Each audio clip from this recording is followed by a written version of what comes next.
Nagbabalik na naman ang inyong tagapaglingkod ng mga balita at pawang katotohanan lamang. Naging mainit nga usapin sa mundo ng social media. Talaga naman na umami na nga ang mga testigo at mga kasamahan nga ni Liz Satanas na nahuli sa ibang bansa.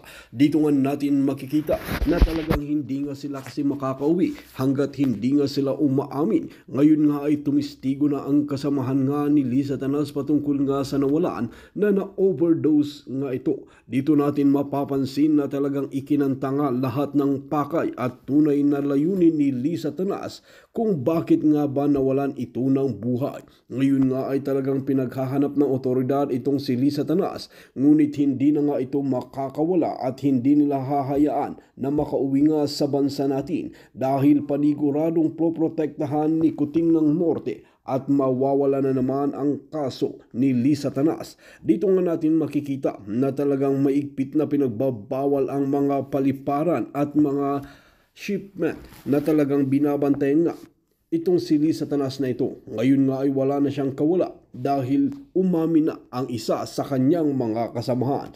Ang inaabangan ng lahat ay kung aamin pa ang ibang kasamahan nila Liz Satanas at sasabihin at ituturo kung nasaan na nga nagtatago itong si Liz Satanas na ito. Ito ang inaabangan ng maraming netizen dahil gusto nilang magkaroon ng tunay na hustisya. Well mga kaibigan, para nga sa karagdagang impormasyon, panoorin nga natin ang buong video. At kung bago ka lamang sa aking channel, huwag kalimutan i-click ang subscribe button at notification bell para lagi kang updated sa ating mga bagong video. At para sa sulit viewers natin dyan, maraming salamat sa walang sawang pagsuporta ng mga leaders ng lalawigan ng Rizal na nandito ngayon na isa-isa pong ipinakilala ng ating butihing gobernador, pati po yung mga kumakandidato, lalong-lalo na po sa 4 na distrito ng Rizal na ipinakilala rin. Ako po'y tuwang-tuwa sapagkat pati po ang mga incumbent mayors, 13 munisipyo ng lalawigan ng Rizal at isang syudad ay presente po silang lahat sa hapong ito. Isang tao lamang po ang makagagawa noon para mapadala mo complete attendance ang 13 mayors ng mga bayan at isang syudad dito sa buong lalawigan ng Rizal. Mangangailangan ka po ng isang living legend para magawa mo yan. Governor Ito Inares, ang akin pong kaibigan. Maraming salamat din sa iyo, kaibigang Senatorial Board Jimmy Bondok, sa pagbibigay mo ng kasiyahan sa ating mga nagluluksang kababayan dito sa lalawigan ng Rizal. Ang totoo po, lahat po tayo'y nalulungkot sa bilis ng mga pangyayari na naganap sa ating bayan. Bigla na lang pong hinuli ang ating dating Pangulo at ang kanyang pagkakahuli hanggang ngayon ay hindi po maliwanag at hindi po ipinapaliwanag ng pamahalaan. Ang sabi po nila ay nag-issue ng warrant of arrest ang ICC. Ito po yung International Criminal Court. At ang sabi po ng pamahalaan, ginawa lang nila ang kanilang tungkulin, ang kanilang obligasyon sa Interpol at sinerve po ang warrant sa dating Pangulong Rodrigo Duterte. Ngunit mapapansin po ninyo, hindi man lang po natin nakilala kung sino yung representative ng Interpol na nag-serve ng warrant of arrest. Ang tanging nagsasalita lamang po doon na nakita natin ay yung isang General Torre at yung kanilang tagapagsalita. Wala po yung representative ng Interpol. Paano mangyayari na isa-serve mo ang warrant of arrest na kinors ng ICC sa Interpol kung wala yung mismong representative ng Interpol na magse-serve ng warrant.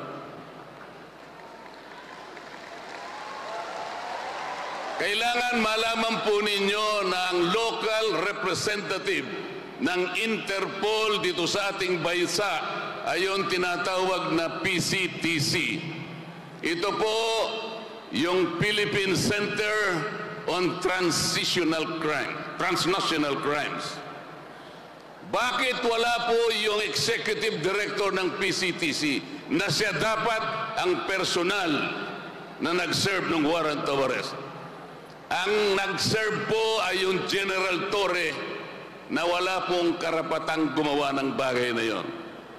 Ang dapat po na gumawa nun ay yung representative ng Interpol na hanggang ngayon ay hindi pinapaliwanag ng pamahalaan.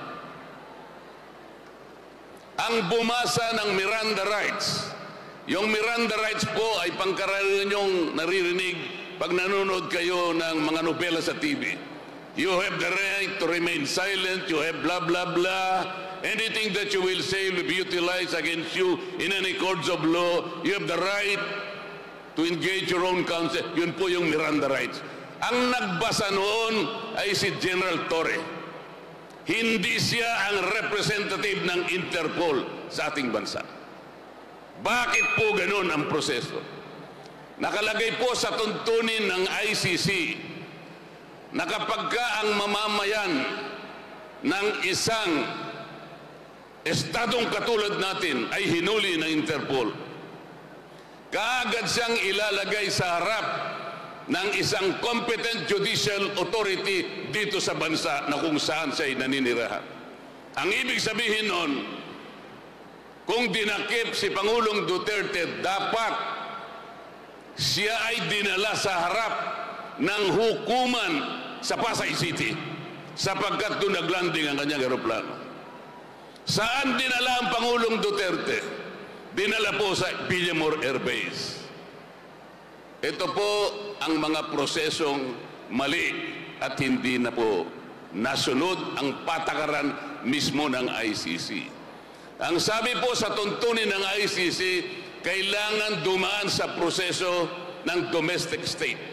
Yun nga, kailangan kilalanin, kailangan idetermina kung yung warrant of arrest ay applicable. Kung yung warrant of arrest ay na-issue ng tama. Lahat po ito'y kinakailangan may saayos. At kung walang nalabag at kung nirespeto ang karapatan ng taong inaresto. Lahat po ito ay hindi nagkaroon ng determination sapagkat hindi dinala si Pangulong Duterte sa isang competent judicial authority. Dapat dinala siya sa pinakamalapit na RTC ng Pasay City, Regional Trial Court. Yun po yung dapat. Dinala po siya sa Villamor Air Base. Ang ibig sabihin po noon ay wala na pong bibigay na karapatan sa kanya anuman. Kailangan na siyang dalhin kaagad doon sa Netherlands. Nasaan po ang katuwiran? Nasaan po ang pamantayan ng batas na sinusunod kahit na sa ICC? Kapag ako po'y nagsasalita sa House of Representatives at binabanggit ko ang lahat ng mali nila, para bang ako'y kaaway na nilang lahat. Noon pong ang budget ng Vice President ay sinusuri, sinabi ko sa kanila hindi ganyan ang paraan. Titutuwid ko at sinasabi ko sa kanila ang paraan. Pero ang nangyari, itinuring po nila akong kalaban. Ang sabi ko, hindi naman tayo ang dapat magsuri, mag-audit kung paano ginamit yung confidential funds ng Vice President. Meron po tayong Commission on Audit. Kahit kailan ay hindi naging katungkulan ng House of Representatives na kami ang mag-audit. Commission on Audit lang. Ang sabi ko sa kanila, hindi ninyo ginagawa ito dahil sa sinasabi ninyong inquiry in aid of legislation. Hindi po. Sinasabi ko sa kanila, gagamitin nyo lamang ito para i-impeach ninyo ang Vice President. Ito po'y nangyari noong Oktubre 2024. Nangyari po ang hindi dapat mangyari. Totoo, in-impeach nila ang Vice President at ginamit nila yung di umano ay hindi dapat o hindi tamang paglustay daw ng pera ng ating bayan. Ang proseso ay hindi sinunod, ang batayan ay hindi sinunod. Pero sinabi ko na as early as October 2024, ginagawa nyo lamang yan not in aid of legislation, but you are mining for evidence because you want to impeach the Vice President. Nangyari po, February 5, 2025, isinugod nila ang impeachment complaint sa Senado. Ayaw ko rin po na sumama sa kanila sa Quadcom. Yung Quadcom ay 4 na hiwalay na komite na ginawang isa. Isa lamang po ang kanilang objective. Sabi ko rin sa kanila, ayaw kong sumama dyan. Sapagkat ang gagawin ninyo ay hindi in aid of legislation. Yung in aid of legislation po ay pagtawag ng mga ilang tao na harap sa mga komite para tulungan ang House of Representatives na makagawa ng panukalang batas. Yun po dapat ang tuntunin. Tatawagin mo sila, haharap sila sa inyo para tulungan kayo na gumawa ng panukalang batas. Nakita ninyo kung paano ang ginawa nila. Hindi po ganun ang ginawa nila. Lahat ng tinawag na resource persons na humarap sa Quadcom, may ikinulong ang pinagagalitan, sinisigawan. Kapag ayaw sumagot, kinukontep at ikukulong kagad. Ngayon lamang po nangyari ito sa kasaysayan ng House of Representatives. Ang sabi ko sa kanila, November, December 2024, ang gagawin ninyo ay magkukunwari kayo na piskal, magkukunwari kayo na korte. Kukuha kayo ng ebidensya para ipakulong ninyo ang Pangulong Duterte. You will persecute and prosecute the former President of the Republic. Nagalit po silang lahat sa akin. Pero nangyari po, eto na po, nahuli nila. They abducted the former president. Ang ating Pangulo po ngayon ay nandun na sa Netherlands. Isang napakalangkot na tagpo ng ating republika ang nangyari. Alam po ba ninyo ng ICC nag-issue din ng warrant of arrest sa presidente ng Russia, Vladimir Putin, sapagkat sa nangyayaring labanan sa pagitan ng kanilang bansa at sa bansang Ukraine. Pero walang isa mang Ruso, walang isa mang mamamayan ng Russia ang nagtaguyod o nag-serve ng warrant kay President Vladimir Putin. Meron din pong inisyu na warrant of arrest ang ICC sa presidente ng Israel, Benjamin Netanyahu, dahil sa kanilang tigmaan dyan sa panig ng Palestina. Meron po ba na isa mang Israelite o mamamayan ng Israel na napakasangkapan para ulihin ang kanilang presidente? Wala po. Hindi nangyari sa Russia, hindi nangyari sa Israel. Sa ating bansa, Pilipino mismo ang nag-cooperate kahit walang basihan, kahit walang batayan. Ang ating bansa ngayon ay pinagtatawanan ng buong mundo. Wala pong jurisdiction ng ICC. Walang jurisdiction. Bakit po? Ito po yung ayaw nilang ipaliwanag sa inyo. Ito po yung itinatago nila sa inyo. Tayo po ay nag-withdraw sa Rome Statute Marso 2018. Sa tuntunin po ng ICC, kailangan po ay meron pang 1 taon bago magkaroon ng effectivity yung withdrawal. Sa makatwid, March 2019, effective na po yung withdrawal sapagkat 1 taon na po ang nakaraan. Ang pagkakamali po ng prosecutor ng ICC, nung siya'y humingi ng authorization, lagpas na po, effective na po yung withdrawal. Ito po yung ayaw nilang aminin. Hindi na kailanman dapat nag-cooperate ang pamahalaan sapagkat effective na yung withdrawal ng ating bansa sa pamamahala ng ICC. Bakit nagpakasangkapan ng ating bansa? Dahil po sa politika lang. Dahil lang sa politika. Kagaya po nung sinabi ni Ms. Cathy Binag kanina, maaari pong nagkaroon ng collateral damage nung isulong ng Pangulong Duterte ang kanyang programa laban sa droga. Bilang isang presidente, yun ang kanyang layunin. Iligtas niya yung kanyang mamamayan sa nakikita niyang panganib ng paggamit, malawak ang paggamit ng droga.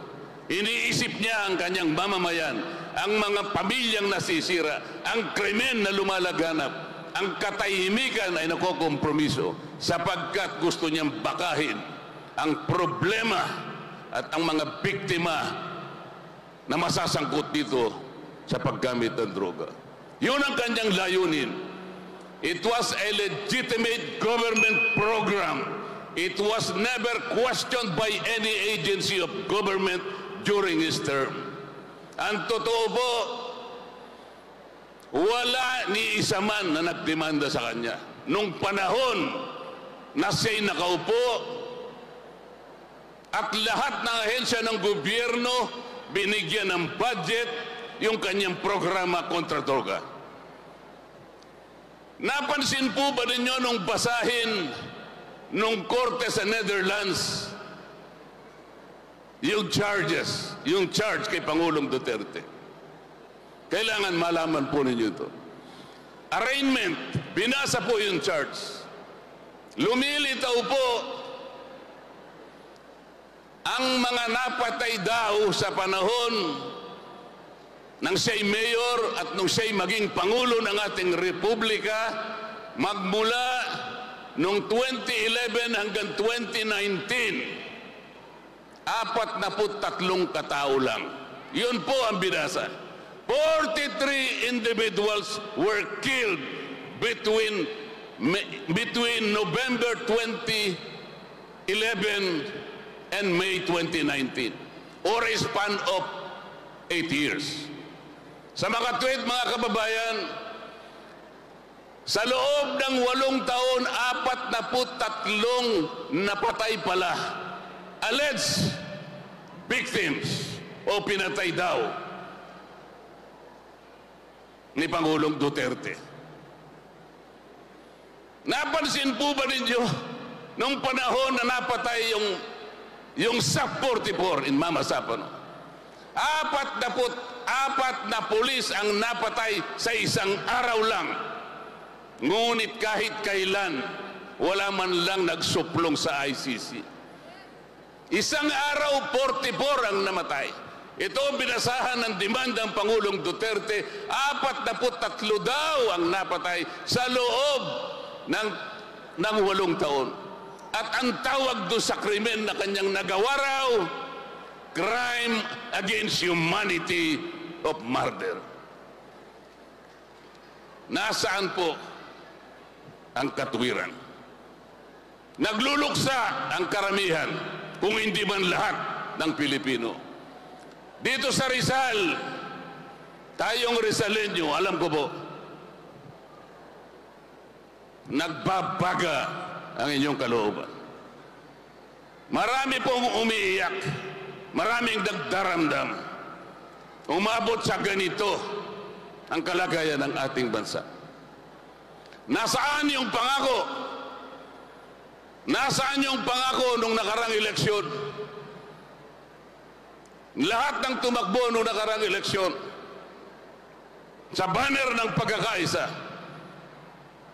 Ang sabi pa nila noon, dinig na dinig ko sapagkat kasama po nila ako noong nakaraang eleksyon. Darating ang panahon, sabi doon sa aming rally noon, haharap tayo sa buong mundo. Taas noo!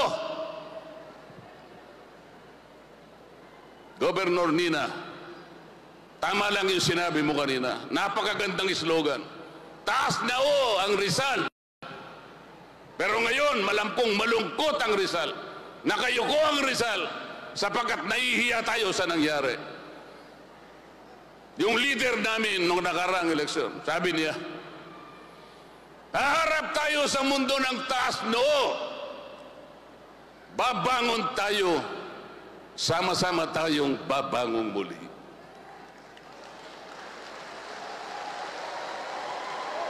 Nasaan ang pangako? Nasaan ang pangako?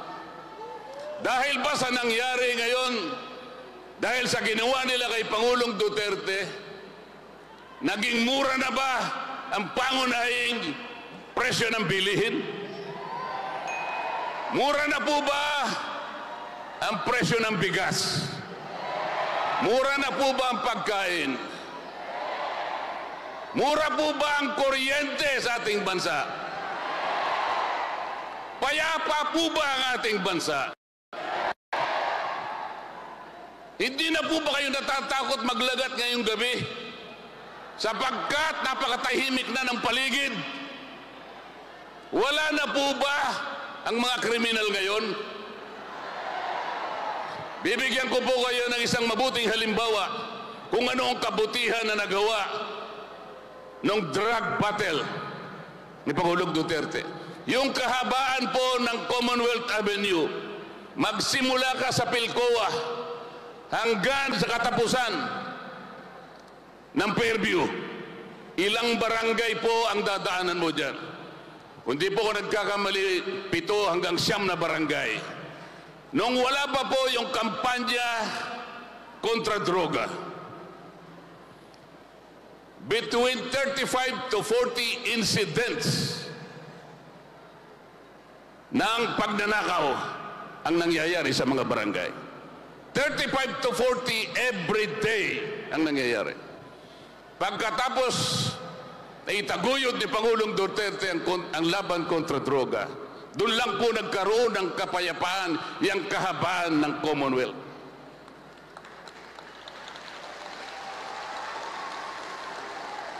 Pagkatapos,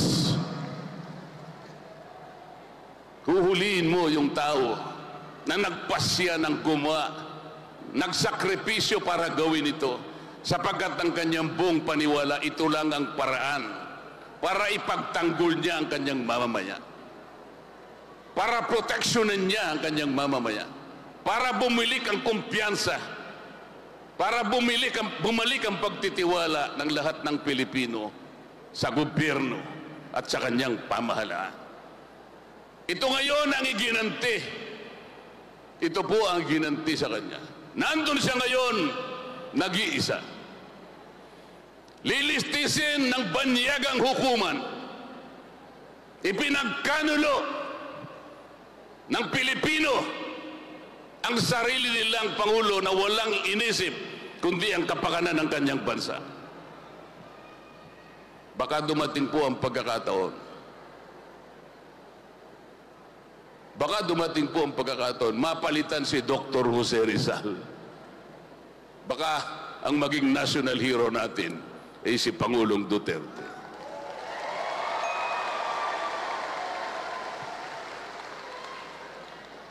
Ano po ang gagawin natin? Nasa ating kamay kung paano po natin mapaglalabanan ang napakalaking hamon na hinaharap ng ating bansa. 2 buwan mahigit po ang nakararaan. Isang bahagi ng ating sambayanan ang nagpunta sa Rizal Park para mag-stage ng isang peaceful rally. sapagkat 2 buwan nang nakararaan, napansin po nila ang pangangailangan sa pagkakaisa at kapayapaan. Nanawagan po yung grupo ng ating mamayan na yun. Ang estimate po nila ay about 2 million sa Luneta lang. Another 2 million sa iba't ibang panig ng ating bansa. 4 na milyon tao sa isang araw ang nagrally para sa tinig lamang ang pangangailangan ng pagkakaisa at kapayapaan sa ating bansa. Vox Populi, Vox Dei. Ang tinig ng mamamayan ay tinig ng Diyos. Pero isang tao lang na nanggagaling sa Tacloban ang sumira at hindi nakinig sa tawag ng taong bayan.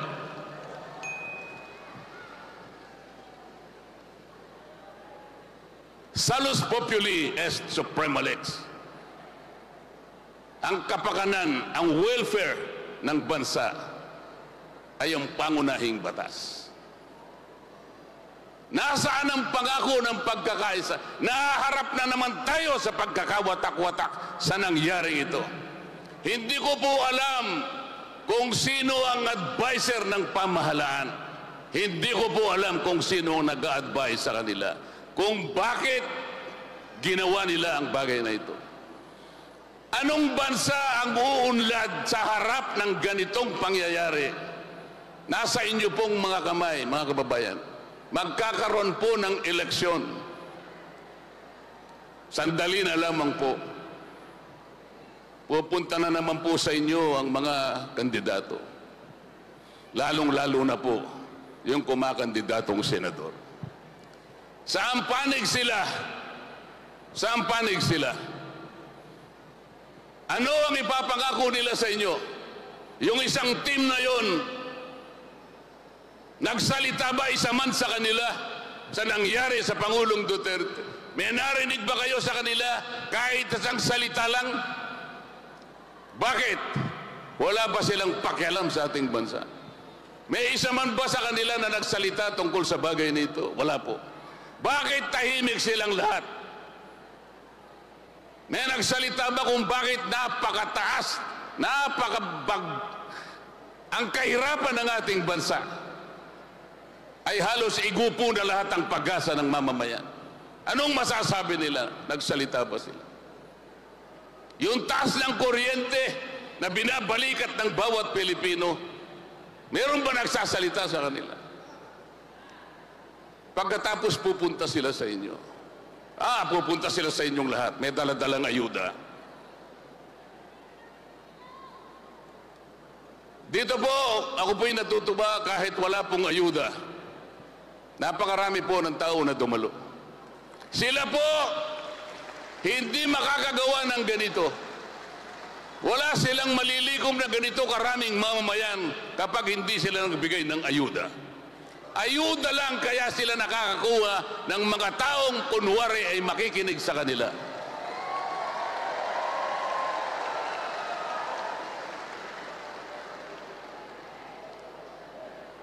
Ang ayuda po ay hindi na dapat ipadaan sa mga politiko. Totoo lang po. May ahensya po tayo ng pamahalaan. Ang ginagamit po nila ngayon para lamang baka maalinlang nila kayo, baka mailigaw nila kayo, na sa silaw ng konting salapi na ibibigay, may pagkamali ninyo na yun ay serbisyo na ibibigay nila sa inyo sa loob ng 6 na taon. Kahit na 10,000 pa ang ibigay sa bawat botante, kung sila'y uupo ng 6 na taon, ang katapat ng 10,000 na yon ay 5 piso sa isang araw. Yun po ba ang inahangad ninyo sa kanila? Yun ba ang inaasahan nyo sa kanila? Yun na lamang ba ang ibabayad nila sa inyo sa kanilang pagpunta sa inyo at paghingi ng pagtitiwala sa inyo na ibalik ninyo silang muli sa Senado? Nasa inyo pong mga kamay ang kapangyarihan. nasa inyo pong mga kamay. Naharap po ang ating bansa sa krus na daan ng ating politika. Kailangan wag po tayong magkamali. Magpakaingat tayo. Sabi ng aking kaibigan at senatoriable Jimmy Bondoc, vote wisely. Tama naman po yun. Alam ko po dito sa Rizal, sapagkat gumawa na ng kautusan ang ating living legend. Nakiusap siya. Siya naman hindi na mamuwersa eh. Siya naman bubulong lang eh. Minsan ngingiti lang eh. Alam na nila kung anong gusto niya. Ang sinabi niya, lahat po ng mga mayors ng Rizal susuportahan si Dante Marcoleta. Alam ko pong mangyayari yun sapagkat ang nagsalita ay isang living legend. Walang makakatanggi sa kanya. Hindi dahil sa ayaw nilang tumanggi, kung hindi sapagkat hindi siya matatanggihan. At kung ako po ay magna-number 1 sa Rizal,